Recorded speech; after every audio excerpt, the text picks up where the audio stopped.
You are a pilot, tremendously respected pilot, one of the top pilots in your field, regardless of what you're doing, whether it's commercial flight or more so a consumer-oriented flight or, excuse me, more industrial flights of certain packages and things.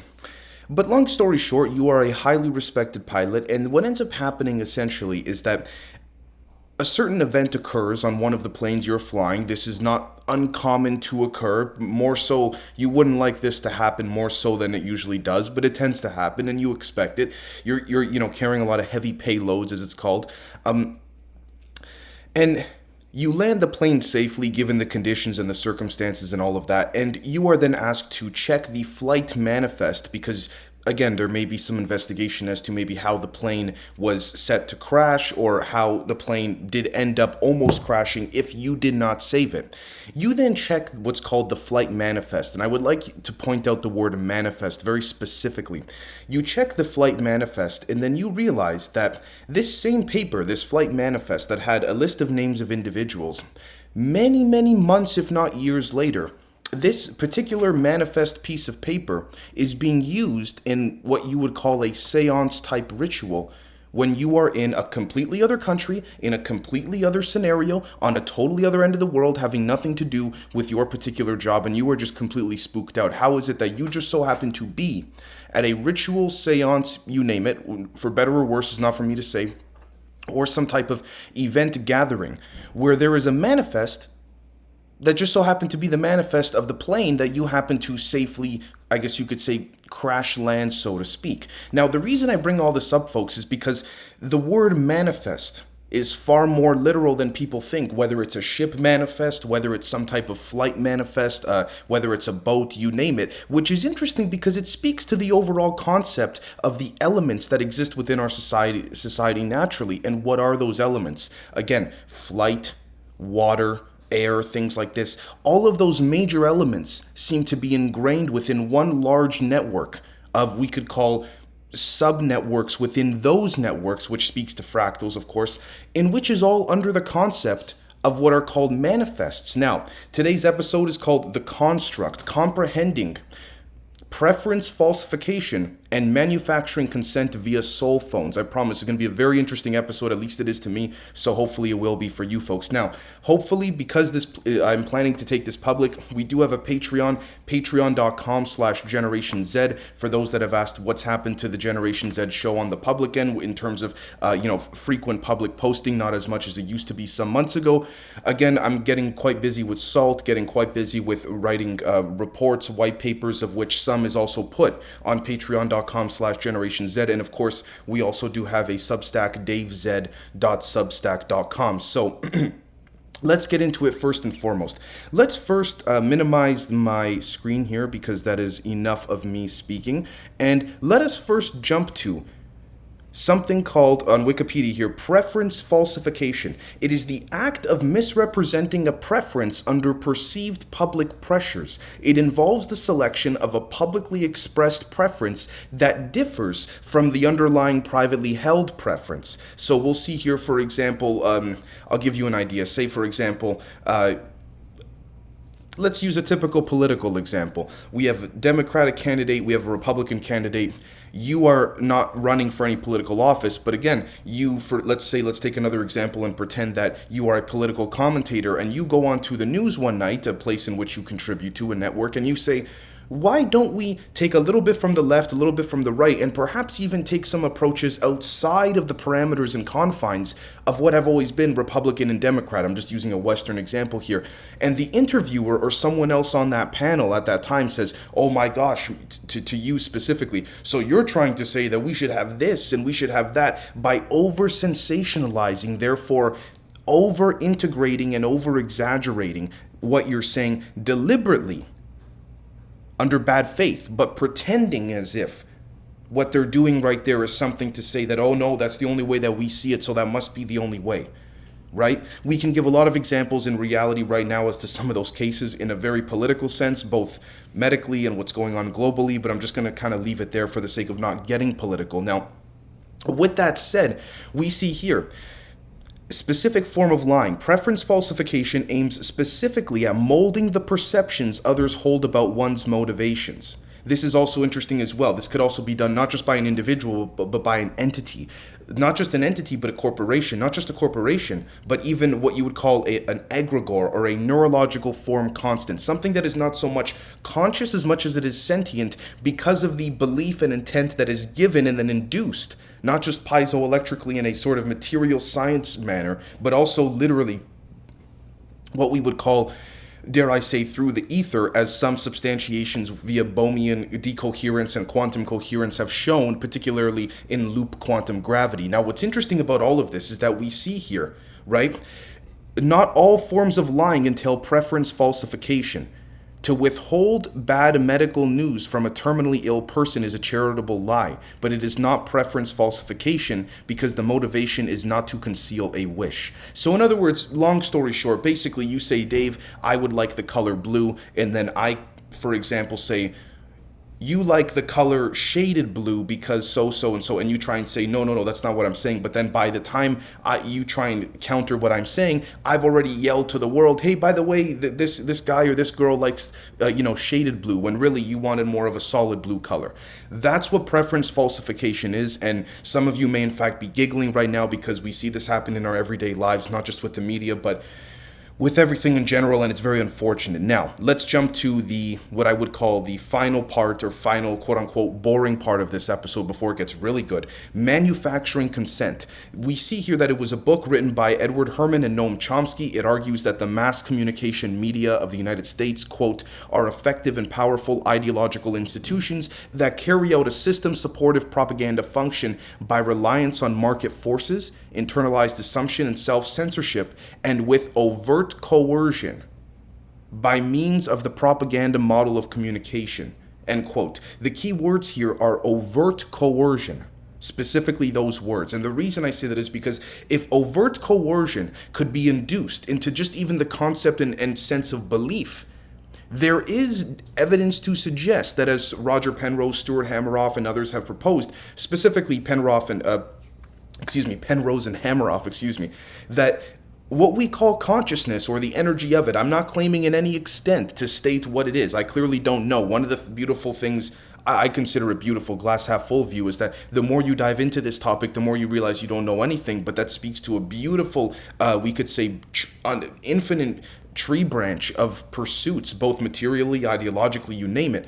We see here that microtubules, I'm honestly not even going to define it officially in the sense, but we see that it tends to have a lot to do at the nano level, you can even, dare I say, at the quantum level, with carrying various forms of electromagnetic energies. We could see a flexural rigidity of the microtubules and the filaments themselves. They have a lot to do with transition frequencies. We'll find here as well, they provide platforms for intracellular support and are involved in a variety of cellular processes. There's been a proposal that, for example, at least it's been hypothesized, that if the microtubules become jammed, whatever energy it's carrying with it that has our consciousness, so to speak, it cannot then disseminate to the rest of our body, which speaks to this idea of our bodies being organic laptops, or, dare I say, containers, vessels, whatever you would like to call it, which then brings me to this right over here, which is the soulphonefoundation.org. And I quote, again, as of January 2021, we see right here, it can reliably be said that life after death has been definitively demonstrated scientifically. If multi-center studies replicating the data state this, it can accurately be stated that life after death has been proven, end quote. This is incredible. And the reason I say this is not so much because of an approach of some type of proof of life after death, in the sense of, do you want to speak to a relative or a deceased one? There's going to be some virtual, data bank that stored their data when they were alive. So now there will be a set of parameters that will simulate their responses after the real them has passed, so to speak. This is when it starts to get trippy, in the sense of we need to define real, but it's not even that. It's not even speaking to a VR person by any stretch. What you're seeing here is electromagnetic interaction with what you would call the ether, right? Now, some of you may say, well, Dave, I've seen some of these devices on some ghost hunting shows or whatever the case is. I'm not claiming those are real nor fake, to be fair, but I certainly wouldn't rule out the feasibility of those technical operationalities within what you'd call MEMS or MEMS, micro electromechanical systems, because we see here the electronic soul switch will lead to the soul keyboard. This is expected to allow people to enjoy typing and texting with their loved ones who have crossed over. So to give some context, for you folks that remember what I had talked about pertaining to the idea of taking a cancer cell and then reversing it, again, one way of allegedly overcoming cancer amongst others, but one way that we'll focus on is the idea of if it's stackable, it's hackable like a slinky. So you can take a cancerous cell, reverse it to a time when it was healthy, and then take that form in a sort of morphogenic holographic substrate sense via electromagnetic manipulation and perturbation and place it over top the cancerous one. So you've now split. You've taken now one of the old cancer cells and you've now made it into a new one, but the old version is now phasing out, and the new one that is nice and healthy will remain. Now, this speaks to that general idea. Now, you may say, Dave, doesn't this kind of go against the concept of some type of organic approach? Not, it really does depend. And I say that, folks, because I think there's a difference between science and technology, but a very limited degree of technology that what we could call the Earth, Mother Earth has given us, so to speak, can in fact be used and harnessed. And the reason I bring this up is because before going any further, let's take a look at some of this late 1700s, early 1800s, even a little bit later on, of people that used to communicate with their deceased loved ones, as we see in some of the images here. Now, again, it only takes 2 generations to immediately wipe the memory of a civilization with respects to any type of recent major innovative events or paradigm shifting events that would create economic and societal, not upheaval, but innovation, but I guess some, resistance for some at the top. But we see here, again, now, of course, I'll point out, people could argue about, the Mason hand here and all that, sure. We see here, again, we don't know what's inside of this tube, but we see clearly there's some type of concave, semi-spherical plasma type induction that induces a state in which people can speak to their, or at least view their deceased loved ones in a particular way. And I will state that without getting into all the specifics, from a quantum physics point of view, this is one of the more basic and feasible approaches, dare I say. Now, not only that, notice even the way in which the parameters and the perimeter of the material object, which seem to be that of some type of metal or aluminum of some kind, tend to also be curved as well. Think about that concept of the Casimir effect again. Our ancestors did not necessarily need to know about these terms so much as what they knew what to do in a geometrical regard, right? We see this here again in this particular photograph. Not only that, but Leslie Kean, the New York Times reporter, had recently come out stating she had witnessed some seances where she witnessed spirit hands leaving portals in the room in which the seance was conducted, and she saw a sort of ectoplasm fill a certain part of the room in which the hand came out of that she shook. She claimed to have shaken and touched physically before it actually came out. So an ectoplasm was there before it actually came out. Now, the reason I bring all of this up, folks, is because think of this idea of inducing some type of plasma-like effect in order to speak to your loved ones or anything like this. Again, from a psychological perspective, there's a lot of things that need to be discussed here pertaining to the standards and what is or isn't moral or ethical. There's more proposals to do things like the soul video, the soul voice, you name it. But I want to show you folks that this is in fact not something that is sort of wacko or out there. Because again, of course, I say this sarcastically, when it comes to the weaponization, oh no, they don't stop to think, no problem, let's weaponize this baby, no problem. We see here science-news.co. Pentagon scientists are creating talking laser plasma balls that can deliver intelligible speech to nearby locations.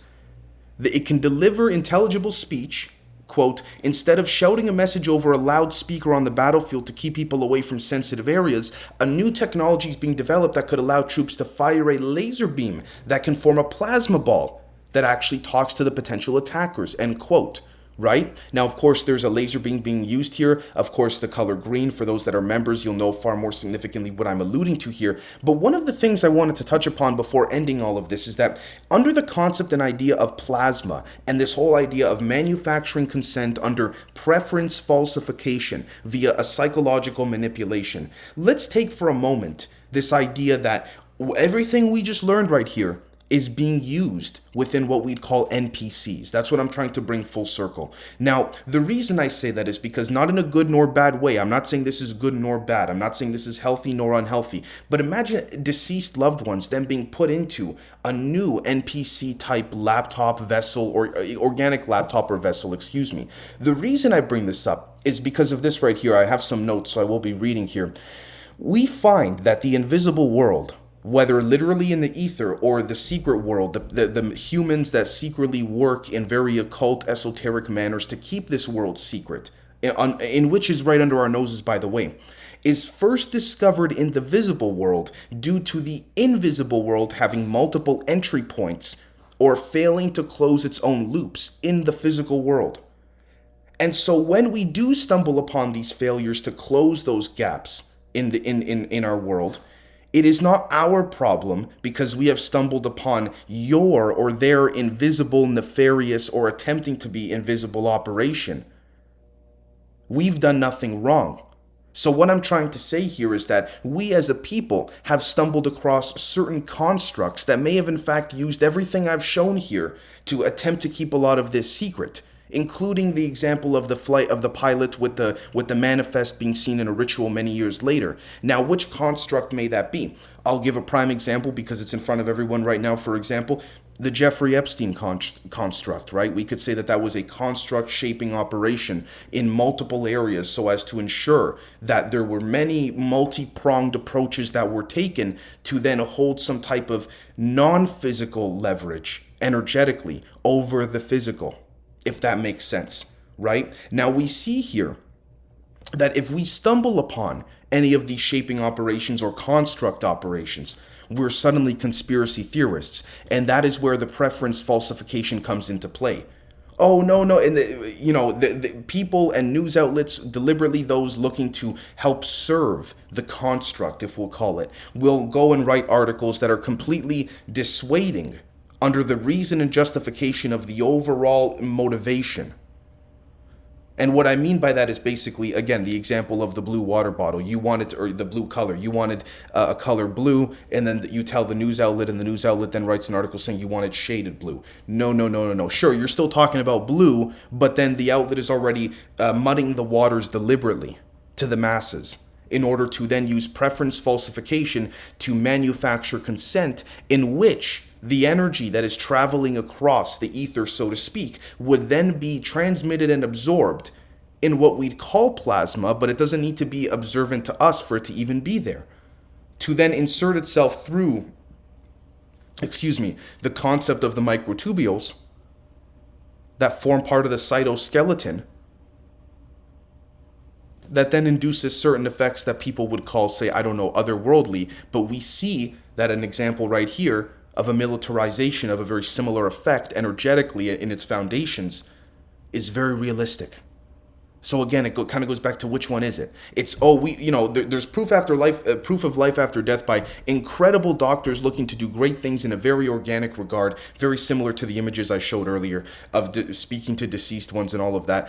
But then, on the other hand, you have certain elements of other governments and even the same one saying, well, we don't know. But then to weaponize it, that same underlying energy, it's no problem, right? So with that said, folks, what I'm going to be doing here is taking this full screen, and I would like to thank each and every one of you for giving this a watch or a listen. I respectfully encourage you to check it out, perhaps even more than once, just because there's a lot of heavy concepts put in here that I may, now thinking back, may not have elaborated on as eloquently as I would have liked to. But thank you so very much, folks, and we'll catch you very, very soon. Cheers.